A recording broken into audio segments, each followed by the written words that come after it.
రాజకీయాల్లో హత్యలుండవు ఆత్మహత్యలే ఉంటాయని అంటారు.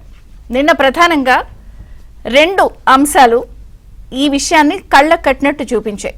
అది అసెంబ్లీ వ్యవహారమైన ప్రధానంగా టీడీపీ పార్టీకి అలాగే ఏపీ ఫైబర్ నెట్ పోస్టులు కట్ అయ్యి ఆ fibre net chairman GV Reddy రాజీనామా వ్యవహారమైన ఈ రెండు అంశాలు మాత్రం కొంచెం లింక్ చేసి చూసినప్పుడు ఎప్పుడైనా సరే రాజకీయాల్లో కానీ లేకపోతే రాజకీయంగా కానీ హత్యలుండవు ఆత్మహత్యలే ఉంటాయి. కట్టుదాటి ప్రవర్తిస్తే ఏం జరుగుతుంది అనేది ప్రజలటు జగన్మోహన్ రెడ్డికి చూపించారు. కట్టుదాటి ప్రవర్తించి సమన్వయం లేకుండా ఉంటే ఏం జరుగుతుంది అనే సంకేతాల్ని చంద్రబాబు నాయుడు గారు పార్టీ పరంగా ప్రభుత్వ పరంగా అటు సొంత పార్టీ నాయకులైనా సరే ఐఏఎస్ ఐపీఎస్లకైనా సరే ఎలా ఉంటుందో చేసి చూపించారు. ఎందుకంటున్నానంటే ఈ రెండు ఘటనల విషయంలో ఒక్కసారి రెండు ఘటనల్ని విడివిడిగా ఒక్కొక్కటిగా మనం మాట్లాడితే ఏ అంశాల్లో అయినా సరే ఖచ్చితంగా పోరాట పటిమే చాలా ముఖ్యం. పోరాడాలి, ఆ పోరాటం చేశామన్న విషయం అటు ప్రజలకు కనిపించాలి. ఏ విషయం మీద పోరాటం చేస్తున్నాం, ఎవరితో పోరాటం చేస్తున్నాం అనే విషయంలో కూడా క్లారిటీ ఉండాలి. అంతేగాని ఎలా పడితే అలా పోరాటం చేసేసాము అంటే కూడా వ్రతం చెడినా కూడా ఫలితం దక్కాలంటారు, కానీ ఇక్కడ ఫలితం అసలు దక్కలేదు. అసెంబ్లీ వ్యవహారం విషయానికి వస్తే జగన్ గారి వ్యవహార శైలి ఎలా ఉంది అన్నది కూడా కళ్ళ కట్టినట్టు కనిపించింది. ఎలా ఉంటుందంటే ఒక స్కూల్ పిల్లాడు స్కూల్కి కంటిన్యూగా రాకపోతే నిన్ను స్కూల్కి రావట్లేదు కాబట్టి టీసీ ఇచ్చి పంపించేస్తాము, నువ్వు అసలు స్కూల్కి రావట్లేదు అంటే ఏదో పరుగున ఆ కుర్రాడు స్కూల్కి వెళ్ళినట్టు మాజీ సీఎం జగన్మోహన్ రెడ్డి గారి నిన్న అసెంబ్లీ తీరుతెన్నులు ఆయన కాకుండా ఆయన 10 మంది ఎమ్మెల్యేల వ్యవహారం యాజ్ ఇట్ ఈస్ అలాగే ఉంది. ఒక పక్కన అనర్హత కత్తి మెడపై వేలాడుతున్న నేపథ్యంలో ఏదో పరుగున 190 క్లాజ్ 4 ప్రకారం ఆర్టికల్లోని ఎవరైనా సరే ఒక వ్యక్తి 60 రోజులు కంటిన్యూగా సెషన్కి రాకపోయినా 3 సెషన్లు రాకపోయినా కూడా ఈ 60 days టెన్షన్ ప్రకారం ఏమవుతుందంటే ఆయన సభ్యత్వం రద్దు అవుతుందో ఉప ఎన్నిక వస్తుంది. కాబట్టి ఏదో పరుగున ఆ అనర్హత ఆర్టికల్ వ్యవహారం కత్తి మెడ మీద వేలాడుతుంది కాబట్టి ఆ భయంతో వచ్చారు అని అనుకో. అయితే ఇక ట్విస్ట్ ఏంటంటే ఆ అనర్హత వేటుతో వచ్చినప్పటికీ కూడా పరుగున సభకి హాజరైనప్పటికీ కూడా ఎట్లాంటి పరిస్థితి అంటే కేవలం 11 నిమిషాలే ఉన్నారు ఆయన అక్కడ. అంటే మరి ఆయనకి 11 అంటే ఇష్టమో ఏమో, సరే అది వేరే వ్యవహారం. 11 Jagan Reddy at 11 minutes 11 Reddy at 11 minutes అనే జోకులు కూడా సోషల్ మీడియా వేదికగా పేలుతున్నాయి. అయితే ఏ లెక్క చూసుకున్నా కూడా ఆయన నిన్న వచ్చింది కౌంట్ కాదని చెప్తున్నారు. ఈ సెషన్ 43 రోజులు ఉంటుంది కాబట్టి, సో నిన్నటి వచ్చిందిగా ఇంకా కౌంట్ కాదు కాబట్టి సో ఇంకా ఆయన అటెండ్ కానట్టే లెక్క. సో ఇంకా ఆ కత్తి అలాగే వేలాడుతోంది. ఈ సెషన్ 43 రోజులు, ఓవరాల్గా 60 రోజుల సెషన్ ఉంటుంది కాబట్టి మరి వస్తారా రారా అన్నది ఒకటి. చాలా మంది మాట్లాడుకుంటుంది ఏంటంటే అసలు ప్రజా సమస్యలు పట్టవా ఏంటి, అసలు ఈ వ్యవహారం ఇదంతా ఏంటి అని చెప్పి ఇంకొక పక్కన మాట్లాడుకుంటున్నారు. అండ్ చాలా మంది ఏంటంటే జగన్ గారిని తీరు మారదా అని కూడా చీకొడుతున్నారు. అసలు ఇదేం స్ట్రాటజీ, 11 మంది ఎమ్మెల్యేలతో 11 నిమిషాలు వచ్చి ఏం సాధిద్దామని, ఏం చెప్దామని, ఏం ఉద్ధరిద్దామని చెప్పి కూడా మాట్లాడుతున్నారు. అయితే ఇంకొక పక్కన ప్రభుత్వం, కూటమి ప్రభుత్వం కూడా వచ్చారు, అరిచారు, వెళ్లారు, ప్రజలన్నీ గమనిస్తున్నారన్నట్టు వాళ్ళు అన్నారు. పవన్ కళ్యాణ్ గారు కూడా హోదా వస్తుంది లేకపోతే ప్రతిపక్ష హోదా వస్తుందని అనుకోవడం ఇది జరగని పని అంటూ ఆయన కూడా చెప్పేశారు. మొత్తానికైతే గవర్నర్ ప్రసంగం కూడా సాగిపోయింది. ఈరోజు రెండో రోజు సమావేశాలు జరుగుతాయి. సో ఒక రకంగా చెప్పాలంటే బ్రాండ్ ఏపీ పునరుద్ధరణ, దుష్పరిపాలన నుంచి విముక్తి జరుగుతుంది, పేదరిక రహిత సమాజం లక్ష్యంగా పాలసీలు, ఇవెంటూ కూడా గవర్నర్ ప్రసంగం సాగిన తీరుతెన్నులు మొత్తంగా చూసాం. అయితే అసెంబ్లీ వ్యవహారంలో మాత్రం పూర్తి స్థాయిలో జగన్ గారి స్ట్రాటజీని కానీ వైఖరిని కానీ పూర్తి స్థాయిలో తప్పుపడుతున్నారు. అసలు పోరాటమే చేయట్లేదు. అందుకే నేను అన్నాను పోరాట పటిమ చాలా ముఖ్యం. మనం తీసుకునే నిర్ణయాలు ఒక్కొక్కసారి హత్యలు కాదు ఆత్మహత్యలకు దారితీసే పరిస్థితి ఉంటుంది అని అందుకే సో వచ్చారు, అరిచారు, వెళ్ళిపోయారు. ఇది అసెంబ్లీకి సంబంధించిన వ్యవహారం. ఇంకొక పక్కన ఫైబర్ నెట్ పోస్టుల కట్ అంటే గత కొన్ని రోజుల నుంచి ఫైబర్ నెట్కి సంబంధించిన పరిణామాలు కూడా అందరూ చూస్తూనే ఉన్నారు. సో ఫైబర్ నెట్ వివాదం నిన్న సాయంత్రం అనూహ్యమైనటువంటి మలుపు తిరిగింది. సో బహిరంగ రచ్చపై ప్రభుత్వం చాలా సీరియస్ అయింది. ఏదైనా ఉంటే అంతర్గతంగా చూసుకోవాలి, అంతర్గతంగా మాట్లాడుకోవాలి.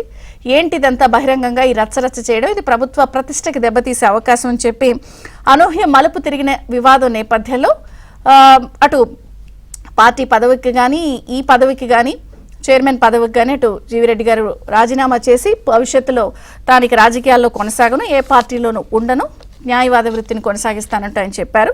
మరొక పక్కన ఆయన రిజిగ్నేషన్ని కూడా తక్షణమే ఆమోదించింది సర్కారు. అలాగే ఎండీ దినేష్ కుమార్ పైన కూడా వేటు పడింది, జీఏడీకి వచ్చి రిపోర్ట్ చేయాలని చెప్పారు. అంటే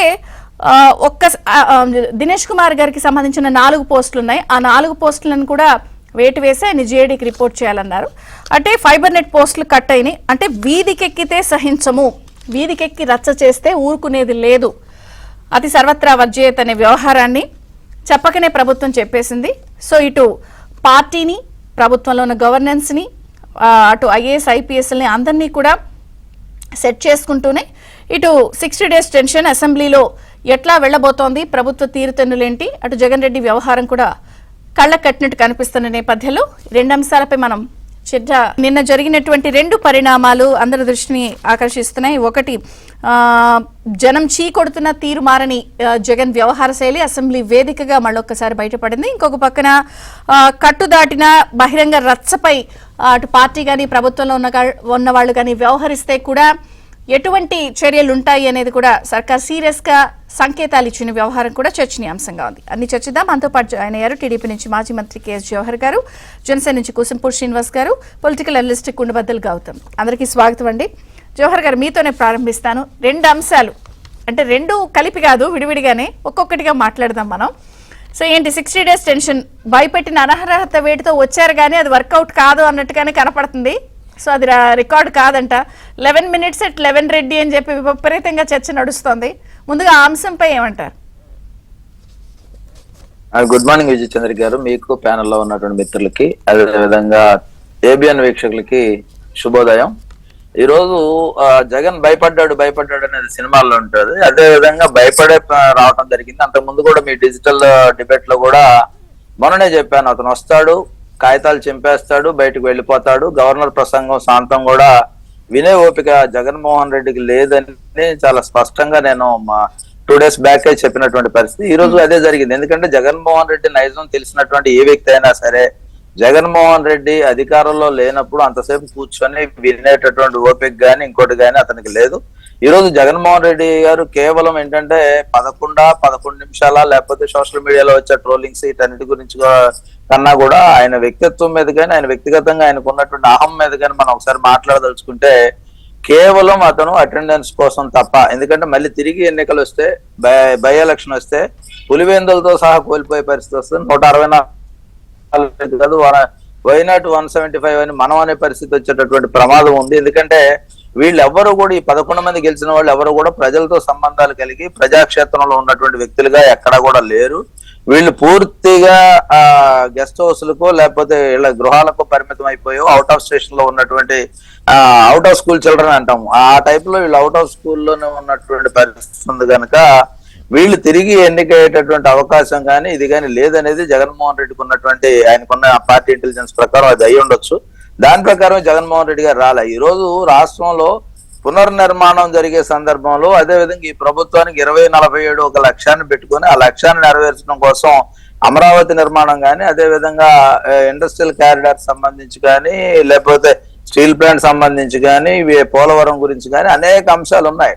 వీటి మీద ఆయన మాట్లాడొచ్చు, విమర్శించవచ్చు, తగిన జవాబులు తీసుకోవచ్చు. కానీ విడ్డూరంగా, విచిత్రంగా, మొండివాడిగా, పట్టుదలగా ఏదేదో రకరకాలుగా మాట్లాడుతూ ఉంటే కనీసం 11 మంది ఎమ్మెల్యేల కంటే అవగాహన లేదనుకుంటే ఎంపీలుగా పోటీ చేసిన వాళ్ళకు, గెలిచిన వాళ్ళకు కూడా అవగాహన లేకుండా ప్రతిపక్ష హోదా ఇస్తేనే మేము వస్తాం, ప్రతిపక్ష హోదాకి న్యాయం కావాలి, వీ వాంట్ జస్టిస్ అని ఆ స్లోగన్స్ ఇస్తా ఉంటే నవ్విపోదురు కాక నాకేంటి అన్నట్టుగా జగన్ పరిస్థితి కానీ ఆయన పార్టీ పరిస్థితి కానీ ఉంది. ఈ రోజు జగన్మోహన్ రెడ్డి గురించి మాట్లాడేటటువంటి వ్యక్తులు ఎవరైనా అర్థం చేసుకోవాల్సింది, గతంలో చంద్రబాబు నాయుడు గారు తెలుగుదేశం పార్టీ 23 గెలిస్తే 4 లాక్కొని ఇంకొక 2 లాగేస్తే చంద్రబాబు నాయుడు గారు 18 కన్నా లోపల పడిపోతే ఆయనకు కూడా ప్రతిపక్ష హోదా లేకుండా చేస్తామని చెప్పినటువంటి సందర్భం ఒకసారి వాళ్ళందరూ గుర్తు చేసుకోవాల్సినటువంటి అవసరం ఉంది. ఎందుకంటే వాళ్లే మాట్లాడి 18 కన్నా లోపల ఉంటే ప్రతిపక్ష హోదా పోతే చంద్రబాబు అంటే నాయుడు ప్రతిపక్ష హోదా రాదు అని డిప్యూటీ సీఎం గారు నిన్న చెప్పారు. ఇచ్చే అవకాశం లేదు, ఇస్తేనే వస్తానని ఒక ఈగోయిస్టిక్ యాటిట్యూడ్ అది కనిపిస్తుంది. అంటే ఇలా ప్రేక్షక పాత్ర ప్రజలు అందరూ చూడాల్సిందేనా ఈ రెండు తతంగాల్ని? చూడాల్సిందేనండి. ఎందుకంటే ప్రజలు ప్రేక్షకులు కాదు, ప్రజలు తీర్పరులు, జడ్జెస్. వాళ్ళు జడ్జిమెంట్ ఇచ్చేటటువంటి ఖచ్చితంగా ఏం జరుగుతా ఉంది, ఏం జరగాల్సి ఉంది, ఈ జగన్మోహన్ రెడ్డి నుంచి ఏం ఎక్స్పెక్ట్ చేస్తున్నారు. ఈ రోజు రాష్ట్రంలో సమస్యలు ఉన్నాయి, లేవని ఎవరం కూడా మేము రాడికల్ గా ఏదో రాత్రి స్విచ్ ఆఫ్ చేయడం, ఫ్యాన్ ఆగినట్టు, స్విచ్ ఆఫ్ చేయడం, లైట్ ఆగిపోయినట్టు మేమైతే ఆ పాలన గురించి అలా అనుకోవట్లేదు. పాలనకు సంబంధించి ఒక ప్రణాళిక వేసుకున్నాం, ప్రణాళికాబద్ధంగా ముందుకు వెళ్తా ఉన్నాం. వెళ్లే సందర్భంలో జగన్మోహన్ రెడ్డి సూచనలు, సలహాలు, ప్రతిపక్షంగా విమర్శలు ఏదైనా తీసుకోవడానికి సిద్ధంగా ఉన్న సందర్భంలో అతనికి వచ్చిన టైం ఎంత వస్తుంది? నిన్న బిఎస్సి జరిగింది, బిఎస్సిలో వాళ్ళు ఎవరు రాకుండా మాకు ఇంత సమయం కేటాయించాలని అడిగేటటువంటి ఇది కూడా లేకుండా వాళ్ళు ఏదో అక్కడ గరిచేసి బయటికి వెళ్ళి మీడియాకి ఇస్తే ప్రజలు ఇవ్వాల్సినటువంటి ప్రతిపక్ష హోదాని గెలిచినటువంటి శాసనసభలో ఉన్న వాళ్ళు, శాసన మండలిలో ఉన్న వాళ్ళు ఇచ్చేది కాదు కదా. అది ఈరోజు గవర్నర్ గారు ఇచ్చేది కాదు, స్పీకర్ గారు ఇచ్చేది కాదు, ముఖ్యమంత్రి గారు ఇచ్చేది కాదు, మేమెవరం ఇచ్చేది కాదు. అది ప్రజలు ప్రతిపక్ష హోదా ఇవ్వకుండా జగన్మోహన్ రెడ్డిని 11కు పరిమితం చేసిన తర్వాత ప్రతిపక్ష హోదా అనేది అర్థం పర్థం లేని వ్యాఖ్యం తప్ప, అర్థం పర్థం లేని ఆరోపణలు, అర్థం పర్థం లేని వ్యవహారం తప్ప దానికి ఉందా? గతంలో ఎందుకు మాట్లాడారు? చంద్రబాబు నాయుడు గారిని 18 మంది లోపలికి తీసుకొస్తే ఆయన ప్రతిపక్ష హోదా లేకుండా కుప్పం శాసనసభ్యునిగానే ఉంటాడు, కానీ మేము జాలి తెలిసి వదిలేసాం, లేకపోతే ఎవరు రావట్లేదు. ఇవన్నీ కూడా పలికినటువంటి పలుకులు ఒకసారి గుర్తు తెచ్చుకోవాల్సినటువంటి అవసరం ఉంది. ఈ రోజు ఖచ్చితంగా అసెంబ్లీ వేదికగా జగన్మోహన్ రెడ్డి గారు పూర్తిగా ప్రజలకు అన్యాయం చేస్తా ఉన్నారు. కుప్పంలో సమస్యలు ఉన్నాయి, అదే విధంగా ఏదైతే ఆయన చెప్తున్నటువంటి పులివెందుల సమస్యలు ఉన్నాయి, రాయలసీమలో సమస్యలు ఉన్నాయి. ఆ సమస్యలకు సంబంధించి ఏ విధంగా అడ్రస్ చేయాలి, ఏ విధంగా పరిష్కారం చూపించాలి, ప్రతిపక్ష నాయకుడిగా ఏ విధంగా అడ్వైజ్ చేయాలనేది ఆలోచన చేయకుండా ఓటేసిన ప్రజలకు కూడా అన్యాయం చేస్తా ఉన్నారు. ఓటేసిన ప్రజలకు సమస్యలు లేవా? అక్కడ ఏ సమస్యలు లేకుండా పులివెందులంతా పచ్చదనంతో నిండిపోయి ఇండస్ట్రియల్ కారిడార్ వచ్చి ఉపాధి అవకాశాలు వచ్చి అంతా ఉందా? ఆయన ఓటేసిన వాళ్ళు ఒక నమ్మకంతో ఓటేశారు కదా, ఎవరికి ఓటేసిన ఒక నమ్మకంతో ఓటేస్తారు కదా. ఆ వేసే సందర్భంలో ఆయన ఆ ప్రజలకు ఏ సమాధానం చెప్తారు? ఆ ప్రజలు మళ్ళీ తిరిగి ఎన్నికలకు వెళ్తే ఏ విధంగా బుద్ధి చెప్తారనే దానిపై భయం అయ్యే ఆయన ఈ రోజు శాసనసభకు రావడం జరిగింది తప్ప ఏదో భయం అయిపోయిందని అంటున్నారు. వాళ్ళు ఏం చెప్తున్నారు?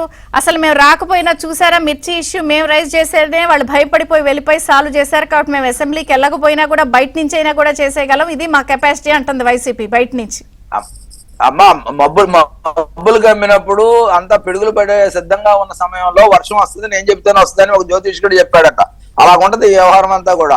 ఆల్రెడీ మిర్చికి సంబంధించి చంద్రబాబు నాయుడు గారికి అవగాహన లేదా, లేకపోతే తెలుగుదేశం పార్టీకి అవగాహన లేదా, మిర్చి రైతులు ఇబ్బంది పడుతున్న సంగతులు తెలియదా, తుఫాను ముందు ఏ విధంగా వచ్చింది తెలియదా, పంట నష్ట అంచనాలు తెలియదా?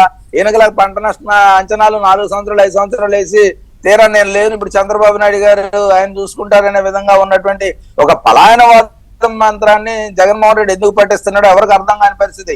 ఈ రోజు మిర్చికి సంబంధించి ఆయన యార్డుకి వెళ్తేనే మిర్చి సమస్యలు గుర్తొచ్చాయా? ఫీల్డ్ లోకి వెళ్ళాడా? దానికి ఏ విధమైనటువంటి పెస్టిసైడ్స్ వాడుతున్నారు, ఏ విధమైనటువంటి రేట్లు ఉన్నాయి, దానికి అసలు వేరియేషన్స్ ఏమేమి ఉన్నాయి, కూరలో కారం ఏంటి, అదే విధంగా ఏదైతే వేరే వాటికి ఏ ప్రోడక్ట్లు దేనికి వాడతారనేది అవగాహన జగన్మోహన్ రెడ్డికి ఉండుంటే దాని రేటు విషయం కానీ ఇతరత్ర కానీ తీసుకురమ్మనండి, మంచిదే కదా. ఒక ప్రతిపక్ష నాయకుడిగా ఆయన చేయాల్సిన పాత్ర అదే. ఎక్కడ సమస్యలు అయినా కూడా ఇంకా చూద్దాము. ప్రస్తుతానికైతే అనర్హత వేటు 60 days టెన్షన్ కత్తి వేలాడుతుంది కాబట్టి ఏం జరుగుతుంది చూద్దాం, ఇవాళ సెకండ్ సెషన్ కాబట్టి.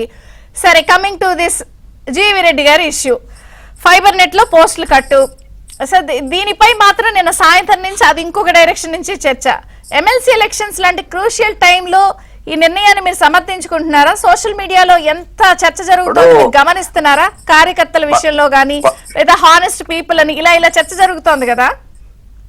ఇప్పుడు 2 రకాలమ్మా, ఇప్పుడు 2 రకాల వాదనలు సోషల్ మీడియా ద్వారా ప్రజలు మాట్లాడుకుంటున్నటువంటి విషయం అందరికీ తెలుసు. కానీ నేను ఒకటి చెప్తాను, 1983లో ఎన్టీ రామారావు గారు తెలుగుదేశం పార్టీ పెట్టిన తర్వాత దానికి ఒక నిబంధనలు, నియమాలు, క్రమశిక్షణకు మారుపేరుగా ఉన్నటువంటి పార్టీ తెలుగుదేశం పార్టీ.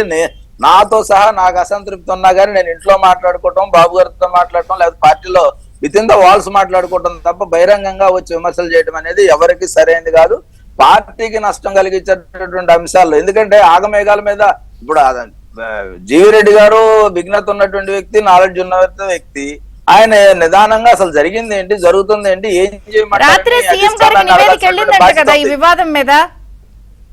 వెళ్ళింది, దాని మీద ఆయన సిద్ధంగా ఉన్నారు. తెలుగుదేశం పార్టీ గాని, చంద్రబాబు నాయుడు గారు గాని, కూటమి గాని ఇలాంటి దేన్ని కూడా స్పేర్ చేసే పరిస్థితి లేదు. కానీ ఆయన ఏంటంటే కొంచెం తొందరపడ్డారని నేనైతే భావిస్తా ఉన్నా. ఆ తొందరపడ్డ అనేది పార్టీకి నష్టం జరుగుతా ఉంది. ఎందుకంటే ఎమ్మెల్సీ ఎన్నికల సమయంలోనే మొన్న ఏదైతే అదే నేను అంటుంది ఎమ్మెల్సీ ఎన్నికలు లాంటి క్రూషియల్ టైంలో జీవి రెడ్డి గారి ఇష్యూ మీకేమీ హెడేక్ అవటం లేదా? సోషల్ మీడియాలో అంతా కూడా అటు సపోర్ట్ వెళ్తోంది కదా. అంటే నేను సోషల్ మీడియాలో వచ్చి అడుగుతున్నాను, ఏమని అంటున్నారు?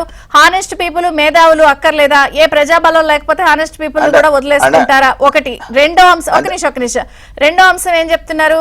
వీటన్నిటితో పాటు ప్రతి మంగళవారం కూడా ఆ రోజుల్లో జగన్ గారి ప్రభుత్వాన్ని ఈయన ప్రతి మంగళవారం అప్పుల విషయాల్లో ఎండగట్టి ఎలా నిరూపించేవారో ఇలాంటి వ్యక్తుల్ని ఎందుకు వదులుకుంటున్నారు అనేది కూడా ఒక చర్చ నడుస్తోంది కదా. ఇప్పుడు ప్రజాక్షేత్రంలో ఉండి పోరాటాలు చేసింది ఒక రకంగా ఉంటది, బ్యాక్ ఆఫీస్ లో ఉండి చేసింది ఒక రకంగా ఉంటది. ఆ ప్రజాక్షేత్రంలో ఉండి కేసులు పెట్టించుకొని ఇప్పుడు ప్రభుత్వం సంతృప్తిగా ఉన్నాం కదా. ఇప్పుడు సంతృప్తి స్థాయిలు ఏ విధంగా ఉంటాయి?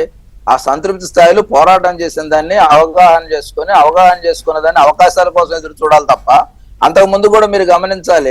ఏదైతే నామినేటెడ్ పోస్టులు ఇచ్చిన సందర్భంలో జీవీ రెడ్డి గారి వ్యాఖ్యలు గతంలో ఏ విధంగా మాట్లాడాడు ఆయన ఏంటంటే క్రమశిక్షణ, పార్టీకి సంబంధించిన అంశాల్లో వాళ్ళు కొంచెం కొత్తగా వచ్చిన వాళ్ళు కాబట్టి పార్టీ యొక్క క్రమశిక్షణ గాని, పార్టీ యొక్క నియమాలు నిబంధనలు గాని కొంచెం అవగాహన చేసుకోవడంలో ఆలస్యమై ఉంటది. దానివల్ల వాళ్ళు తొందరపడ్డారు తప్ప వాస్తవంగా దానివల్ల పార్టీ కోసం కష్టపడితే వెళ్ళిన సంకేతాలు, మీరిచ్చిన సంకేతాలు కరెక్ట్ గా అర్థం చేసుకుంటున్నారా? ప్రజలు ఖచ్చితంగా ఎంతమంది ఇప్పుడు పార్టీ కోసం త్యాగాలు చేయలేదు. చంద్రయ్య కుటుంబం జై జగన్ అన్నంటే పేక్ కోసి చంపినటువంటి సంఘటన కన్నా గొప్పే కాదు కదా. ప్రాణ త్యాగాల కన్నా మా ఏం త్యాగాలు పెద్ద గొప్పవి కాదు కదా. మేము జైలుకి వెళ్ళొచ్చు, లేకపోతే కేసులు పెట్టించుకోవచ్చు, పోరాట సమయంలో పోలీసులు లాఠీ దెబ్బలు తినొచ్చు తప్ప చంద్రయ్య గారు లాంటి వాళ్ళ త్యాగం ప్రాణ త్యాగాల కన్నా గొప్పవి కాదు. కానీ ఇదేమవుతుందంటే అధికారం వచ్చిన తర్వాత కొంచెం బ్యాలెన్సింగ్ గా వెళ్లాల్సినటువంటి అవసరం ఉంది. తానవ్వక నొప్పింపగా తప్పించు తిరగాల్సినటువంటి అవసరం కూడా రాజకీయాల్లో ఉంటది. ఆయనకి బాధ ఉంది, బాధ ఉన్నప్పుడు 4 వాల్స్ ఉన్నాయి. బాబు గారు అపాయింట్మెంట్ ఇవ్వకుండా లేరు కదా, ఇస్తారు. ఇలాంటి సందర్భాల్లో 2-3 సందర్భాల్లో కొంచెం తొందరపాటు అనే దాని వల్ల వ్యక్తిగతంగా ఆయనకి డ్యామేజ్ కన్నా కూడా వ్యవస్థకు డ్యామేజ్ జరుగుతా ఉన్నటువంటి అంశాన్ని కూడా మనం దృష్టిలో పెట్టుకోవాలి. డ్యామేజ్ కంట్రోల్ కోసమే ఆయన ఇమీడియట్ గా ఆమోదించారు. ఇప్పుడు ఎవరు వెళ్ళి బతిలాడరు.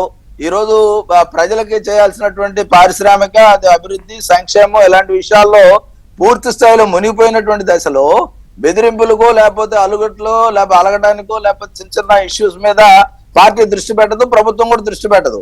ఇప్పుడు ఆయన లేవనెత్తినటువంటి అంశాలను క్షుణ్ణంగా పరిశీలించే వాళ్ళని అక్కడ జిఐడిగా పంపించారు. అలాంటి పరిస్థితుల్లో కొంచెం ఓపిక మీకేం ఇబ్బంది అవుతాయి అనుకోవట్లేదా? లేదమ్మా, ఇప్పుడు ప్రజలందరికీ కూడా తెలుసు. ఎందుకంటే జగన్మోహన్ రెడ్డి ఒక్కసారి నిప్పులు కొలిమిలో నుంచి బయటపడిన తర్వాత కొంత బూడిద వేడిగా ఉందనేసి మళ్ళీ కొలిమిలోకి పోతానని ఎవడు అనుకోడు. ఆ బూడిద వేడిగా ఉంటుంది, చల్లబడుద్ది. చల్లబడ్డ తర్వాత ప్రజలకు కూడా అర్థమవుతుంది. అంతే తప్ప లేదు మేము మళ్ళీ ఆ కొలిమిలోని పడతాం, నిప్పులు కొలిమిలోని పడతామని ఎవరు కూడా అనుకోరు కదా. Right sir, right. జనసేనతో మాట్లాడి నేను మీకు టర్న్ ఇస్తాను. కూసంపూడి శ్రీనివాస్ గారు నమస్తే, బ్రేక్ఫాస్ట్ న్యూస్ కి స్వాగతం. వచ్చారు, అరిచారు, వెళ్లారు 11 మంది 11 నిమిషాల పాటు.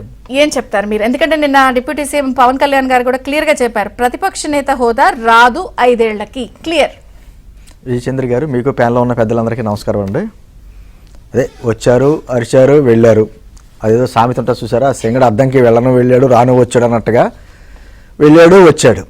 కాకపోతే మనం ఏమంటున్నామంటే తనకి రానిది, తనకు అవకాశం లేనిది ఆ పదవి కావాలని కోరుకుంటామే అని చూసారు. చాలా విచిత్రంగా ఉంటుంది వాళ్ళ వాదన. నిజంగా ఎంత పెద్దలు చెప్పినట్టు అసెంబ్లీలోకి వచ్చి ఆ పేపర్లు విసిరేస్తా, గవర్నర్ గారి ప్రసంగం ముందు ప్రతిపక్ష హోదా కావాలని అడిగితే గవర్నర్ గారు ఇస్తారు ప్రతిపక్ష హోదా, చంద్రబాబు గారు ఇస్తారు ముఖ్యమంత్రి స్థాయిలో, లేదా స్పీకర్ గారు ఇస్తారా? ఎవరికి ఉంది హక్కు? నిన్న వాళ్ళ సోషల్ మీడియాలో కావచ్చు, వాళ్ళ దాంట్లో ఒక పెద్ద పోస్టర్ రిలీజ్ చేశారు, ప్రతిపక్ష హోదా ఇవ్వడానికి భయపడ్డారని చెప్పేసి అని. నిజంగా భయపడ్డారు. భయపడ్డింది ఎవరంటే ప్రజలు, ప్రభుత్వం కాదు, ప్రజలు భయపడ్డారు. ఇతనికి ప్రతిపక్ష హోదా ఇస్తే ఎలా ఉంటుందో అనేటువంటి భయంతో 11 స్థానాలకు ఇతను పరిమితం చేశారు.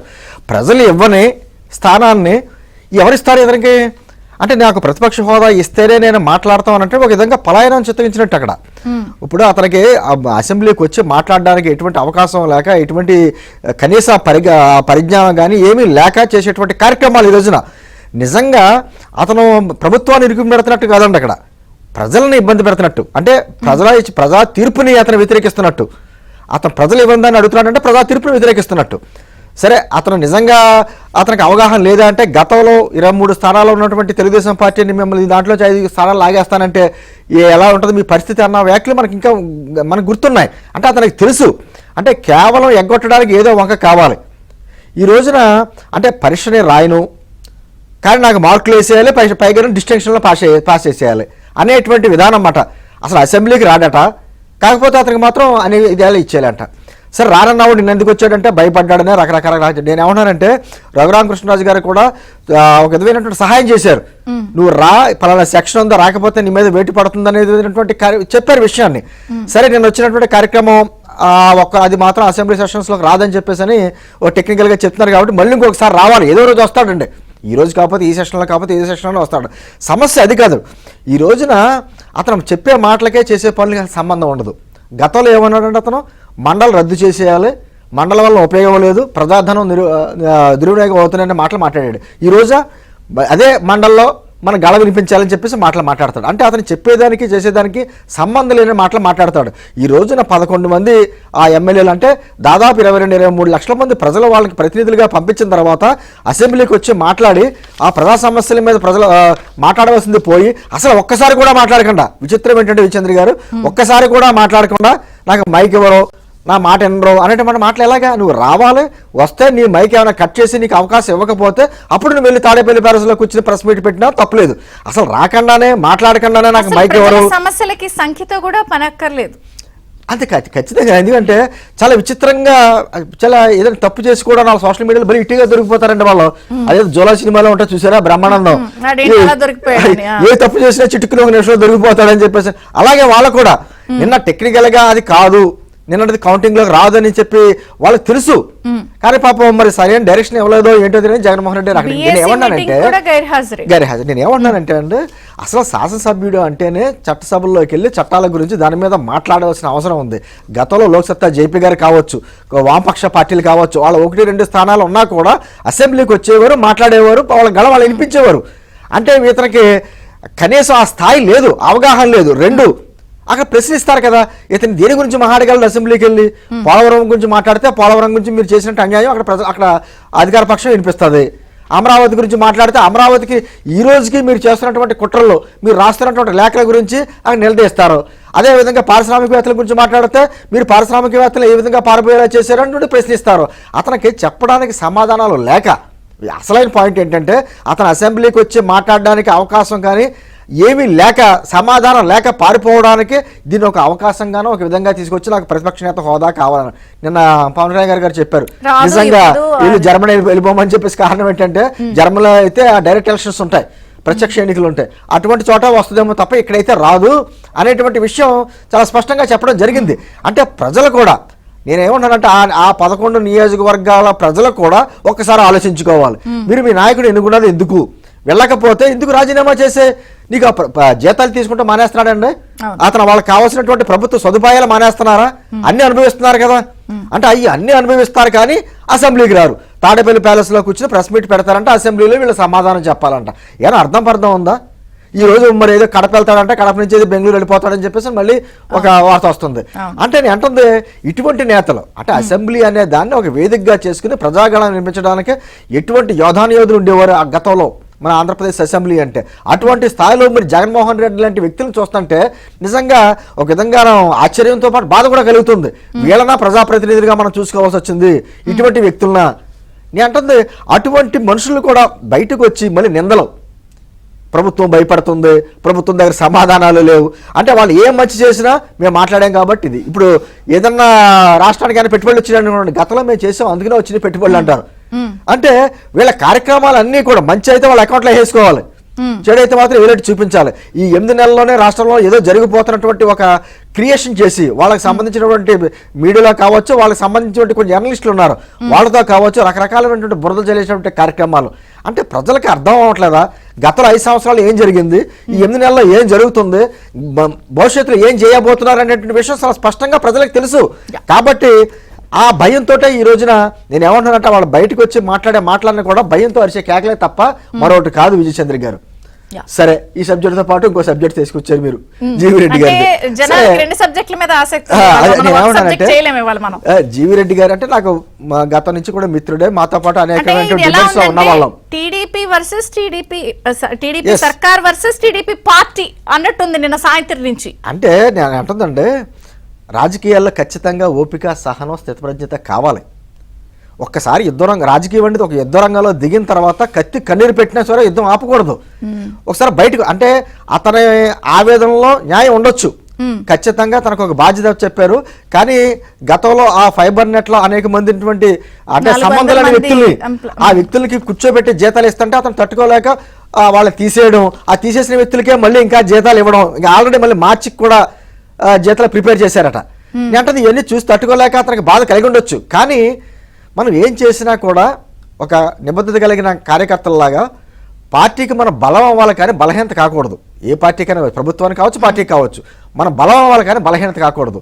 సమస్య ఉంది లేదని మాత్రం అన్నాం. ఈ రోజున ఏ శాఖలో సమస్య లేదండి. మొన్న ఈ మధ్యన చూసాం, మన ఋషికొండలో కాంట్రాక్టర్కి వేరే పనులకి 65 కోట్లు ఇచ్చారు. అంటే దాన్ని ఏంటని చెప్పేసి ఆర్థిక శాఖ మంత్రి కూడా అడిగారు, వివరాన్ని అడిగారు. అంటే రాజీనామా ప్రతి సమస్యకి పరిష్కారం కాదు. ఈ రోజున మనం ఏంటంటే మనం చేసే పనులు వేరే రాక్షసుల్లా చూస్తున్నారు కొంతమంది, వాళ్ళకి ఆయుధం కాకూడదు, మనం వాళ్ళ చేతిలో ఆయుధం కాకూడదు. ఈ రోజున మీకు చక్కగా చంద్రబాబు గారితో కావచ్చు, లేకపోతే జనార్దన్ రెడ్డి గారి మంత్రి గారితో కావచ్చు చాలా అవకాశం ఉంది. కూర్చుని ఏం చేద్దాం, నేను చెప్పినా వీళ్ళు వినట్లేదు అనేటువంటిది ఒక చర్చ చేసుకుని ఉంటే ఈ రోజు ఈ సమస్య వచ్చేది కాదు. కానీ నిన్న సాయంత్రం నుంచి వస్తున్న నిష్ఠూరాలు, నిన్న సాయంత్రం నుంచి వస్తున్న చర్చ, ఇది మీకు ఇబ్బందిగా మారదా? మీ ప్రభుత్వం అదే జగన్ అయితే ఇలా చేసేవాడా అనేది ఇంకో చర్చ. సరే జగన్ తో పోల్చొద్దు, కానీ నేనేమంటున్నానంటే వీరమరణం పొందిన తర్వాత అందరూ విజయోత్సవాలు ఏంటంటే జిందాబాద్ లో జవహర్లు ఇవన్నీ అంటారు, కానీ విజయంలో భాగస్వాములు కాలేరు అమరవీరులు ఎవరైనా సరే. అంటే నేను ఏమంటానంటే ఉండి పోరాడాలి. ఖచ్చితంగా సమస్య ఉంది, ప్రతి శాఖలోనే సమస్య ఉంది. ఇంకా చాలా మంది అధికారులు గత ప్రభుత్వ తాలూకు మొత్తం ఇంకా విడలేదు, వాళ్ళందరినీ సెట్ చేసుకుంటే వెళ్ళాలి. ఈ రోజున చంద్రబాబు గారికి తెలియదంట ఏ శాఖలో ఏం జరుగుతుందో. ఒక రకమైనటువంటి సీనియర్ ఐఏఎస్ అధికారి ఓకే పోనీ సరే జీవిరెడ్డి ఆవేశపడ్డాడే అనుకుందాం, అదేమి మీకు ఇబ్బంది కాదా? ఇప్పుడు ఈ నిర్ణయాలతో ఈ సంకేతాలు కరెక్ట్ గా మీరు అనుకున్న సంకేతాలు వెళ్తున్నాయి. వాస్తవాలు మాట్లాడుకుంటుంటే ఎటువంటి పెద్ద సమస్య ఒక గీత వచ్చిన తర్వాత దాని పక్కన ఇంకో పెద్ద గీత వస్తానే ఉంటది. అది 2 రోజులు చర్చ ఉంటుంది, 3వ రోజున ఎవరి వ్యవహారాల్లో వాళ్ళ పనులు వాళ్ళకు ఉంటాయి. నేనేమంటున్నానంటే జీవి రెడ్డి లాంటి మంచి వ్యక్తి, గతంలో పోరాడిన వ్యక్తి, మా సబ్జెక్ట్ మీద అవగాహన ఉన్న వ్యక్తి, ఖచ్చితంగా అంటే రాజకీయాలు ఆవేశాలు పనిచేయండి, ఎమోషన్స్ తోటి రాజకీయాలు చేయలేం. ఇందాక జవహర్ గారు చెప్పినట్టు అనేక మంది పార్టీల గురించి ఎంతో త్యాగాలు చేసిన వాళ్ళు ఉన్నారు. మేము ఏదో టీవీలో కూర్చున్నాం, లేకపోతే వ్యాసాలు రాసో మేమే పోరాటం చేసేవాళ్ళు కాదు. కింద కార్యకర్తలు అనేక రకమైన ఇబ్బందులు పడ్డారు. వాళ్ళందరికీ కూడా చాలా కోరికలు ఉంటాయి, ఎమోషన్స్ ఉంటాయి. ప్రజల భావోద్వేగాలు బట్టి పాలన సాగదు, అక్కడ ఉన్నటువంటి పరిస్థితులను బట్టి చేస్తుంది. అంటే చంద్రబాబు గారు లాంటి సీనియర్ వ్యక్తికి తెలుసు. అంటే నేను అంటే కూర్చుని మాట్లాడుకునేటువంటి అవకాశం ఉంది. కొంతమందికి ఆ నాయకుల దగ్గరికి వెళ్ళి చెప్పుకునే అవకాశం ఉండదు, కానీ జీవిరెడ్డిగా అవకాశం ఉంది. ఉండి కూడా అంత తొందరపడవలసిన అవసరం ఉంది. నిజంగా సరే ఈ దాని ఏమంటారో ఈ భజన చేసే కార్యక్రమం నాకు అక్కర్లొద్దు, అనవసరం, నేను ఏదో ఒక మంచి చేయాలని వచ్చాను, కానీ నాకే అటువంటి అవకాశం అయినటువంటి పరిస్థితులు ఉన్నాయి కాబట్టి నేను అదే అంటున్నానండి. పరిస్థితులు ఉన్నాయి, ఖచ్చితంగా ఇబ్బందికర వాతావరణం ఉంది. కొంతమంది ఏం చేస్తారంటే ఆహా ఓహో వీరుడు సూర్యుడు అని పొగుడుతారు. ఆ పొగడతలో చెవులకి ఇంపుగా ఉంటాయి తప్ప ఆ తర్వాత ఏంటి పరిస్థితి, వాట్ నెక్స్ట్? ఇప్పుడు అంత యుద్ధ వీరుడికి ఎంత యుద్ధం వీరుడైనా కూడా చేతిలో ఆయుధాలు ఉంటేనే యుద్ధం చేయగలడు. ఆయుధం లేకపోతే అది పదవి కావచ్చు, అవకాశం కావచ్చు, కళ్ళపడి చూస్తూ ఉండాలి. అంటే అటువంటి అవకాశం అతనికి వచ్చింది. అనేక మంది ఈ రోజున నామినేటెడ్ పోస్టు గురించి ఎదురు చూసేటువంటి వ్యక్తులు ఉన్నారు, ఎప్పుడా. అటువంటిది ఒక మంచి పదవి అతనికి చేతికి ఇచ్చిన తర్వాత అతను గతంలో కూడా ఒక ఆవేశపడినా కూడా సరే ఒక మంచి వ్యక్తి, అనుభవం ఉన్న వ్యక్తి అని అతనికి అవకాశం ఇచ్చిన తర్వాత అతను ఆ విధమైనటువంటి తొందరపాటు ఏమవుతుందంటే పార్టీకి ఇబ్బందే, అతను వ్యక్తిగతంగా అతనికే ఇబ్బంది. సరే అతను ఏదో న్యాయవాది వృత్తి చేసుకుంటాను నేను రాజకీయాల్లో ఉన్నాను చెప్పినా కూడా వ్యక్తిగతంగా అతనికి ఇబ్బంది. ఇప్పుడు అతని వాయిస్ కోల్పోయింది కదా పార్టీ. అంటే ఇవన్నీ కూడా మనం ఏమంటున్నామంటే ప్రస్తుతం ఉన్న పరిస్థితుల్లో పార్టీకి కూడా రాజీనామా చేసేసి అంటే పార్టీ గురించి రాజీనామా చేసి నేను ఒక 4 రోజులైనా సైలెంట్, నాకు విషయం తెలిసింది, ఒక 4 రోజులైనా సైలెంట్గా ఉంటాను సర్దుమడుతుంది కదా అనుకున్నాను నేను. కానీ ఇంత తొందరపాటు నిర్ణయం తీసుకుంటాడని చెప్పి నేను కూడా అనుకోలేదు. ఏకకాలంలో అన్నిటికీ అన్నిటికీ చేసేసాడు. దానివల్ల ఏంటి, ఎవరికి లాభం అంటే ఒక చర్చకి తావచ్చింది కదా. ఈ రోజున మనం ఏమన్నా ప్రతిదాని కూడా అంటే మన ఇంట్లో సమస్య కావచ్చు, పార్టీల సమస్య కావచ్చు, ప్రభుత్వాల సమస్య కావచ్చు, మనం చేసే పని మన అధిష్టానానికి బలం కావాలి తప్ప బలహీనత కాకూడదు. మన ఎమోషన్స్, మన మన చర్యల వల్ల ఆవేశంలో నష్టపోకూడదు. మన ఆవేశం, మన ఆలోచనలు అన్నీ కూడా విత్ ఇన్ లిమిట్లో ఉండాలి తప్ప ఆ గీత దాటి బయటికి వెళ్తే అందరికీ ఇబ్బంది. ముఖ్యంగా ప్రతిపక్షంలో ఎవరైతే ఉన్నారో వాళ్ళకి ఒక అవకాశం ఇవ్వకూడదని నేను అంటున్నాను. జీవం కుండి బద్దలు గౌతమ్ ఉన్నారు. గౌతమ్ గారు నమస్తే, బ్రేక్ఫాస్ట్ న్యూస్ కి స్వాగతం. అలా వచ్చి ఇలా వెళ్ళిపోయారు. సరే, వచ్చారు, గవర్నర్ ప్రసంగం జరుగుతున్నంతసేపు ముభావంగా ఉన్నారు, వెళ్ళిపోయారు. తీరా వస్తే అది ఆ హాజరు కౌంట్ కాదని తేలిపోయింది. ఆ స్ట్రాటజీ ఫెయిల్. ఇంకా కత్తి అలాగే ఉంది. 60 రోజులు లేకపోతే సభ్యత్వం మటాష్ అంటున్నారు అని. మరి ఆయన ఏమైనా పందం బట్టి కూర్చున్నారు. ఒక ఈగోయిస్టిక్ నేచర్ కనిపిస్తుంది అక్కడ.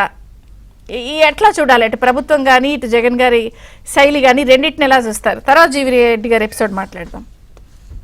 Please comments please. నమస్కారం అండి. నిన్న అసెంబ్లీకి హాజరైన దాని మీదట కౌంట్ అవుతుందా అవదా అనేది ఇంకా ఫుల్ క్లారిటీగా అయితే ఏమి బయటకు రాలేదు, కానీ చర్చ అయితే నడుస్తుంది. మెజారిటీగా ఆ రోజు వచ్చి వెళ్ళింది అంటే ఇప్పుడు చాలా మంది, ఇప్పుడు ఇందాక కూడా నాతో ఒకళ్ళు అన్నారు, ఏమని, స్కూల్కి వెళ్ళారు, ప్రేయర్ జరుగుతుంది, జనగణమన జరిగి పాడి సెల్యూట్ కొట్టి వెళ్ళిపోతే కాదు, క్లాసులో కూర్చోవాలి అని కదా చాలా మంది మాట్లాడుతున్నారు. అవునండి, అసలు జనగణమనే పాడకుండా ఊరికి గేట్ లోకి ఎంటర్ అయిపోయి వెళ్ళిపోతున్న ఎమ్మెల్యేలు కూడా చాలా మంది ఉన్నారు. అంటే రిజిస్ట్రీలో సంతకం మాత్రమే పెట్టి వెళ్ళిపోతున్న ఎమ్మెల్యేలు, వాళ్ళది కూడా కౌంటే అవుతుంది అసెంబ్లీలో. ఓకే, అంటే ఇప్పుడు మరి ఇది గవర్నర్ గారి ప్రసంగం కాబట్టి కౌంట్ అవుతుందా లేదా అనే దాని మీద సందిగ్ధమే ఉంది ఇంకా, కానీ ఫుల్ క్లారిటీ అయితే ఏం లేదు. కాకపోతే ఇక జగన్మోహన్ రెడ్డి గారి వ్యవహార శైలి నిన్న ఎందుకు వచ్చాడు అనేది అయితే క్రిస్టల్ క్లియరు. రఘురామ కృష్ణరాజు గారు మీడియాలో చేసిన అతి పెద్ద రచ్చ ఏమిటి అని అంటే, ఉన్న ఆర్టికల్స్ మొత్తం, అందులో ఉన్న క్లాసులు మొత్తం తీసి 60 రోజుల పాటు కంటిన్యూస్ అసెంబ్లీ సెషన్స్ కి హాజరు కాకపోతే గనక ఆటోమేటికల్లీ డిస్క్వాలిఫై అనే విషయాన్ని విపరీతమైన ప్రచారం చేయటంతో వాళ్ళు కూడా పార్టీలో చర్చించుకుని అసలు ఈ డిస్క్వాలిఫికేషన్ తప్పించుకోవటానికి మాత్రం వచ్చారనేది మాత్రం 100కి 100% 200% నిజం. కాకపోతే ఇంకా ఆ కత్తి వేలాడుతుంది అని అనుకున్నారనుకోండి, అందరు కలిసి 11 మంది మరొక రోజు వచ్చి రిజిస్ట్రీలో సంతకం పెట్టి వెళ్తారు. గతంలో చేసిన చాలా మంది చేసిన అదే పని వాళ్ళు చేస్తారు. ఆ కత్తిని తప్పించుకోవటానికి ఏ విధమైన వాటికైనా పాల్పడతారు. అది నిన్న తేలిపోయింది. కాకపోతే ఏంటంటే నిన్న ఒక డ్రామా, మేము గవర్నర్ గారి మీద, ఈ రాష్ట్రానికి ప్రథమ పౌరుడు గవర్నర్ కాబట్టి ఆయన మీద గౌరవంతో వచ్చాము, ఆయన ప్రసంగం కోసం వచ్చాము, అప్పుడు ఈ అధికారంలో ఉన్న వాళ్ళు చేసే దాష్టికానికి భయపడి రాలేదని చెప్పుకుంటా అనుకుంటుంది. రేపు వచ్చి పెడితే ఇక ఈ మాటలు మాట్లాడటానికి ఉండదు. దాంతో పాటుగా ఏమిటంటే, ఈ రోజున ఈ డిస్క్వాలిఫికేషన్ జరిగి 11 నియోజకవర్గాల్లో బై ఎలక్షన్ గనక వస్తే 7 నుంచి 8 సీట్లు వైఎస్ఆర్ కాంగ్రెస్ పార్టీ కోల్పోయే అవకాశాలు మెండుగా కనిపిస్తా ఉన్నాయి. అది ఇంకా ప్రమాదం కదా. అది ఇంకా ప్రమాదం. ఈ దరిదాపుగా ఏదో జగన్మోహన్ రెడ్డో, పెద్దిరెడ్డి రామచంద్రారెడ్డో ఇట్లాంటి వాళ్ళైతే కింద మీద పడి వాళ్ళ సీట్ని వరకు వాళ్ళు కాపాడుకునే అవకాశం ఉంది. అక్కడ ఉన్న పరిస్థితులు మనకందరికీ తెలియనివేం కాదు. 175కు 175 కూటమికి వస్తాయనే దానికంటే కూడా కనీసం ప్రతిపక్ష నాయకుడు జగన్మోహన్ రెడ్డి అన్నా గెలుస్తాడనే సూచనలు కనిపిస్తా ఉన్నాయి. ఇక ఆ విషయం పక్కన పెడితే, దీంతో పాటుగా రేపు మళ్ళీ ఒకవేళ ఇది డిస్క్వాలిఫికేషన్ కి ఇది కాదు, గవర్నర్ గారి ప్రసంగానికి అటెండ్ అయితే కుదరదు అని అంటే వాళ్ళు మళ్ళీ వస్తారు కాదు అంటే వస్తారేమో. అంటే వాళ్ళు మళ్ళీ వచ్చి రిజిస్టర్ లో సంతకం పెట్టైనా వెళ్ళిపోతారండి. ప్రెస్ మీట్ లో పెట్టి మాట్లాడతాను తప్ప అక్కడికి వెళ్ళని పంతం బట్టి కూర్చున్నారు. అనర్హతనంగానే పరిగెట్టుకుని వెళ్ళారు అందరూ కలిసి. ఇప్పుడు మళ్ళీ అది కౌంట్ కాదంటున్నారు. 43 days రేపు 7-8 సీట్లు గనక లేచిపోతే జగన్మోహన్ రెడ్డి ఇప్పుడు ఆడే ఈ వింత డ్రామాలు ఉన్నాయి చూడండి. వల్లభనేని వంశీని అరెస్ట్ చేసినప్పుడు విజయవాడలో ఆడుతున్న డ్రామాలు కానీ, లేకపోతే గుంటూరు మిర్చి యార్డ్లో తుమ్ముకుంటా దగ్గుకుంటా చేసిన ఆ విచిత్ర విన్యాసం గాని, వీటన్నిటికీ అసలు ఆస్కారం లేకుండా పోయింది ప్రజల్లోకి. ఇక ఏ ముఖం పెట్టుకొని వస్తాడు? సిగ్గుతో ఇంట్లో కూర్చోటం తప్ప, ఉన్నాయి కూడా కాపాడుకోలేకపోతే. కాకపోతే ఇంకొక అవకాశం ఉందనుకోండి, ఆ రోజు వీళ్ళు స్థానిక సంస్థల ఎన్నికల్లో చేసినట్టుగా ఇదిగో కూటమి అసలు దాష్టీకం చేసేసింది, మా మీద ఆ రకంగా ఇది చేసేసి మా సీట్లన్నింటినీ కూడా వాళ్లే లాగేసుకున్నారు, ప్రజాస్వామ్యం పూర్తిగా నాశనం అయిపోయిందని మరొక వాదన ఎత్తుకోవచ్చేమో. కాకపోతే ఏంటంటే ఇప్పుడు ఉన్న పరిస్థితుల ప్రకారంగా చూస్తుంటే మరి బై ఎలక్షన్ తప్పించుకోవడానికి ఈయన ఏం చేసినా గానీ పార్టీలో చీలిక అనేది ఒకటి కనిపిస్తా ఉంది అనేది ఇంటర్నల్ గా మరొక చర్చ ఒకటి నడుస్తోంది. అంటే ఈయన కోసం వారి మిగిలిన 10 మంది జీవితాలతో ఆడుకుంటున్నారు కాబట్టి జగన్మోహన్ రెడ్డి చేస్తున్న ఈ విచిత్ర విన్యాసాలకి ఏ రోజున మనకి ఏ ఉపద్రవం వచ్చి మీద పడుతుందో అనే దానికాను నాకున్న సమాచారం, కొద్దిపాటి సమాచారంతో వాళ్ళెవరో కొంతమంది రఘురామకృష్ణరాజు గారు లాంటి వాళ్ళను కూడా సంప్రదిస్తున్న స్పీకర్ సహాయ సహకారాల కోసం వాళ్ళు ఎదురు చూస్తున్నట్టుగా మనకున్న సమాచారం. అందులో ఉన్న 11 మందిలో 6 మంది కనుక వస్తే లెజిస్లేటివ్ పార్టీ ఖచ్చితంగా జీలిపోతుంది. మరి ఇంకా వాళ్లే అసలైన పార్టీగా గుర్తించబడతారు కదా. అలాంటి ప్రయత్నాలు కూడా చేసేటట్టుగా ఉన్నారు అని జగన్మోహన్ రెడ్డి ఈ వంగటం అనేది ఇప్పుడు ఎంత ఇనువైనా సరే దానికి ఎక్కడో చోట మెల్టింగ్ పాయింట్ ఉంటుంది కదా. ఆ మెల్టింగ్ పాయింట్ ఆయుధంగా చేసుకుని స్ట్రాటజీ వెళ్తున్నారు. అదే ఇప్పుడు వాటన్నిటిని ఆ మెల్టింగ్ పాయింట్ దగ్గర జగన్మోహన్ రెడ్డి, వైఎస్ఆర్ కాంగ్రెస్ పార్టీ ఉంది ఇప్పుడు. అందుకని ఇక వంగక తప్పదు. ఎంత ఇనువైనా సరే సమ్మెట్ పోటు పడినప్పుడు అది వంగి తీరాల్సిందే. అలాంటి పోటు మీద పోటు పడుతూ ఉన్నాయి ఇప్పుడు జగన్మోహన్ రెడ్డికి. దానికోసమని ఇక ఆయన మనసు చంపుకొని కేవలం 10 నిమిషాలు 5 నిమిషాలు కాదు అనుకుంటే రిజిస్ట్రీలో సంతకం పెట్టి వెళ్ళటానికైనా సరే ఆయన వస్తాడు. ఏ గేటు నుంచి పంపించినా వస్తాడు. నేను పలానా గేట్లో నుంచి లోపల దాకా కారు వస్తేనే వస్తాను అన్నవాడు ఈ రోజున ఏ గేట్ నుంచి అయినా రావటానికి సిద్ధపడ్డాడు. అలాగనే రేపు సంతకం పెట్టిపోవటానికైనా వస్తాడు, ఏదో ఒక రకంగా తప్పించుకుంటాడు. ఇది మాత్రం కనపడతానే ఉంది. జగన్మోహన్ రెడ్డి గారు మొత్తం మెల్టింగ్ పాయింట్ వంగిపోయారు అనేది. ఇక మరి పార్టీ చీలుతుందా చీలదా అనేది మరి ఇక ఆ సభ్యుల మీద ఆధారపడి ఉంది. ఇలాంటి విన్యాసాలే ఎన్ని వస్తాయో. ఇప్పుడు ఈ 60 రోజులు తప్పించుకున్నారండి, మళ్ళీ ఇంకొక 60 రోజులు ఉంది అని అంటే ఇది దినదిన గండం 100 ఏళ్ల ఆయుష్ లాగానే ఉంటుంది కదా. ఈ రోజు నుంచి ఈ రోజు అటెండ్ అయితే తప్పించుకున్నారు అని అనుకుంటే మరి రేపటి నుంచి కౌంట్ కదా. గవర్నర్ గారి ప్రసంగానికి వస్తే ముందున్న ఈ 20 రోజులు 30 రోజులు కౌంట్ కాకపోవచ్చు, ముందు జరిగిన సెషన్స్ కౌంట్ కాకపోవచ్చు, రేపటి నుంచి మళ్ళీ కౌంట్ అవుతుంది. మరి ఇది జరిగే 45 రోజులు 44 రోజులు కౌంట్ అయితే మళ్ళీ పై వచ్చే బడ్జెట్ సెషన్ మళ్ళీ సంవత్సరం తిరగానే మళ్ళీ బడ్జెట్ వస్తుందిగా. అప్పుడు మళ్ళీ ప్రొలాంగ్డ్ సెషన్స్ నడుస్తాయి కదా. అప్పటికైనా సరే మళ్ళీ 60 రోజులు పూర్తయితే మళ్ళీ ఆయన డిస్క్వాలిఫై ఆప్షన్స్ ఏంటంటే ఏదో విధంగా సంతకం పెట్టైనా సరే ముందు ఆ కాసేపు బయటకు వచ్చేయాలి. డిప్యూటీ సీఎం గారు కూడా అన్నారు ఇచ్చే ప్రసక్తే లేదు, అవ్వదు అని. ఇప్పుడు ఈ గవర్నర్ గారి ప్రసంగానికి వచ్చింది కౌంట్ అయినా కూడా రేపటి నుంచి కొత్త కౌంట్ స్టార్ట్. గతంలో ఉన్న 20 రోజులు 30 రోజులు పోతాయి కానీ మళ్ళీ ముందు వస్తాయి కదా రోజులు. అర్థమైంది. ఆ రోజులన్నీ కౌంట్ అయితే మళ్ళీ కత్తి వేలాడుతున్నట్టే. ఇది ఆయనకి ప్లస్ అవుతుందా? ప్రజలు ఇంత ఇదిగా చూస్తూ ప్రజలకి సమస్యలు పోరాడమని కదా, ప్రభుత్వాన్ని ప్రశ్నించమని కదా కనీసం ఆ ఛాన్స్ ఆయన ఇచ్చింది. ప్రజలు ఏమి కోరుకున్నారు అనేది జగన్మోహన్ రెడ్డి గారికి అనవసరమైన విషయం.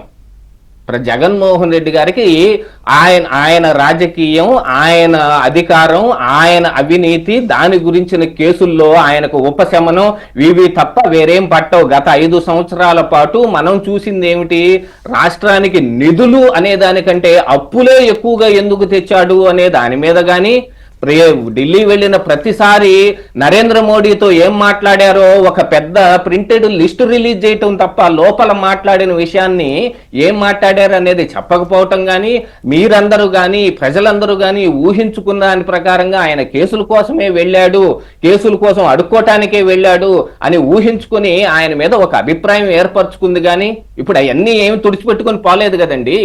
ఓకే, సో ఆయన అలాగే ఉంటారు. అవన్నీ వస్తాయి. ఈ గేమ్ స్ట్రాటజీ ఇలా నడిచి పలచనైపోవడానికైనా రెడీ. ఇది ఒక వైకుంఠపాళి ఆటలాగా ఉంది. నిచ్చెనెక్కుతాం, పాము మింగితే కిందకి జారి పడాల్సిందే.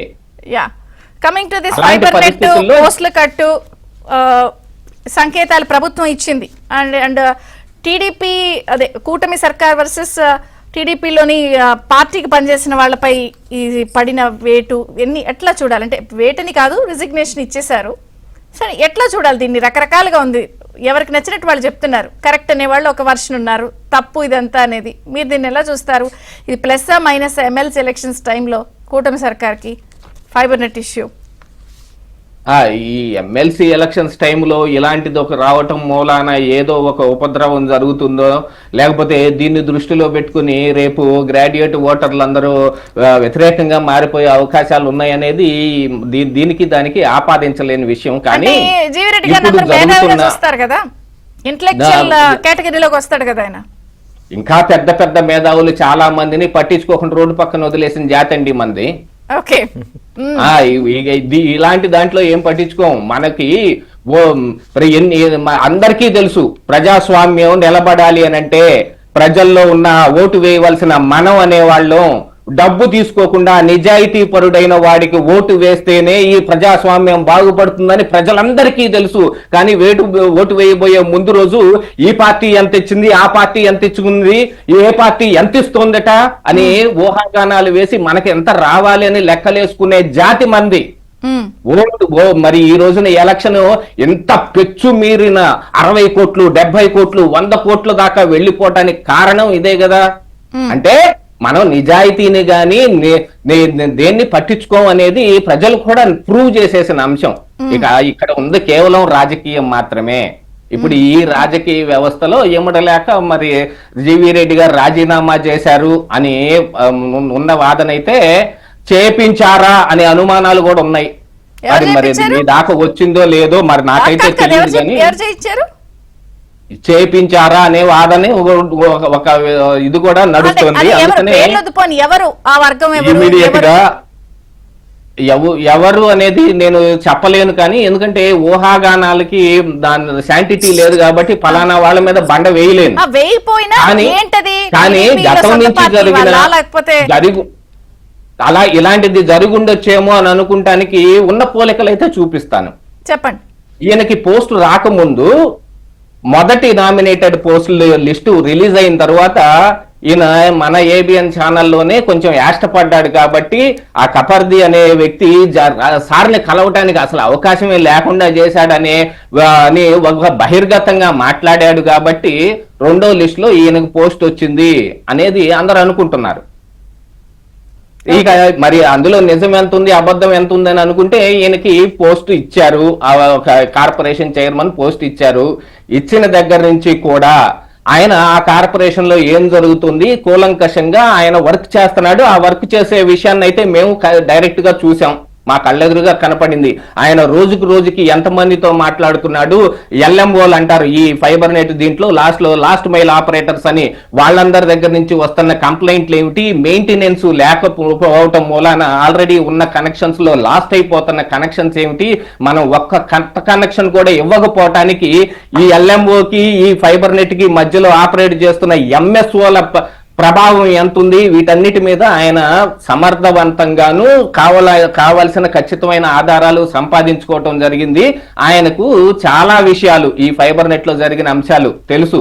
కానీ బయటకు ఆయన చెబుతుంది మాత్రం ఈ 411 మందిని తీసేస్తే మరి ఎండి గారు మాట్లాడలేదు, దాని మీద ఎటువంటి నిర్ణయం తీసుకోలేదు, వాళ్ళకి శాలరీలు ఇస్తున్నారు అని అంటే అది ఎండి గారు పట్టించుకునేది ఏమిటండి? ఎండి గారికి పైన మంత్రి గారు ఉన్నారు, మంత్రి గారికి పైన ముఖ్యమంత్రి గారు ఉన్నారు, వాళ్ళకి తెలియదా? ఇలాంటి వాళ్ళందరికీ మనం శాలరీలు ఇస్తున్నాం, మన ఖజానా నుంచి డబ్బులు పెడుతున్నాం అని అధికారంలో ఉన్న వాళ్ళకి తెలీదా? తెలిసినా కూడా వస్తున్నాయి. ఆ విషయం కదా ఎండి ఒక్కడితో టీడీపీ ఎదుర్కొంటున్న ఒక 4 ఆరోపణలు ఉన్నాయి ప్రధానంగా మీరు చెప్పిన పాయింట్ తో పాటు. జవహర్ గారు సో ఓవరాల్ గా ఈ ఇష్యూస్ మీద మీ టీడీపీ 4 ఆరోపణలు ఎదుర్కొంటుంది, వివరణ ఇవ్వాల్సిందే మీరు. అంటే ప్రజలు చూస్తున్నారు దీని ఆన్సర్ కోసం. ఒకటి ఏంటంటే శత్రుపక్షాన్ని కాపాడుతున్నారా, పాయింట్ నెంబర్ 1. కార్యకర్తల మనోభావాలను అసలు అర్థం చేసుకుంటున్నారా, 2.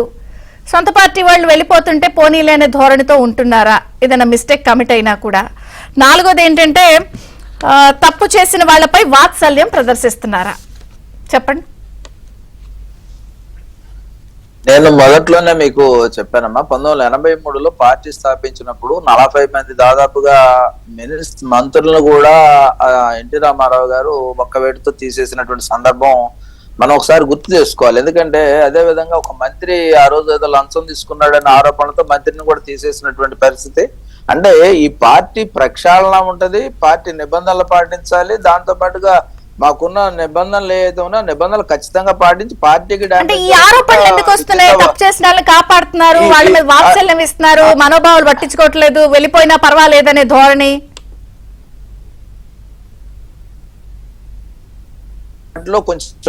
దానిలో కొంచెం నొప్పి తగిలినటువంటి వ్యక్తులు మన దగ్గర కూడా ఉండొచ్చు. మన దగ్గర ఉన్నటువంటి వ్యక్తుల్లో ప్రధాన వినపడుతుందమ్మా? చెప్పండి సార్, చెప్పండి.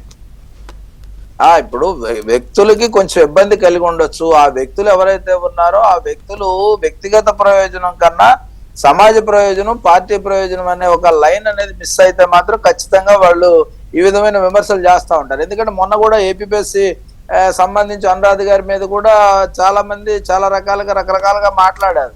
ఇక్కడ స్వయం ప్రతిపత్తి కలిగినటువంటి అంశాలు కానీ, అదే విధంగా ఇక్కడ కొంచెం దుందుడుకు వైఖరి అనాలి దీన్ని. ఎందుకంటే రాజకీయాల్లో ఉండాల్సింది కొంచెం నిదానం ఉండాలి, విఘ్నత ఉండాలి, దాంతోపాటు సంయమనం కూడా ఉండాలి.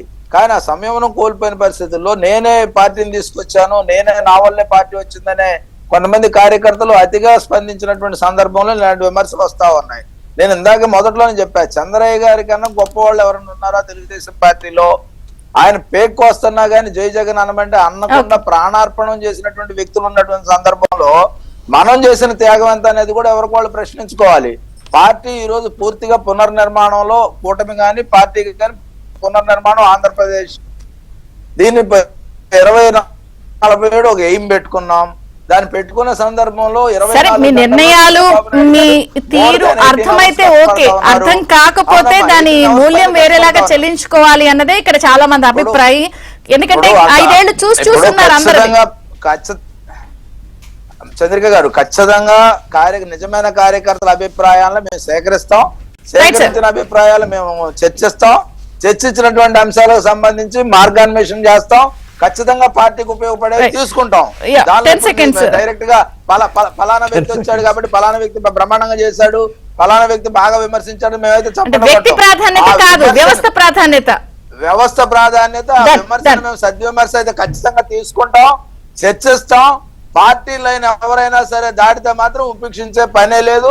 ఎందుకంటే మొన్న కూడా మీరు కొంతమంది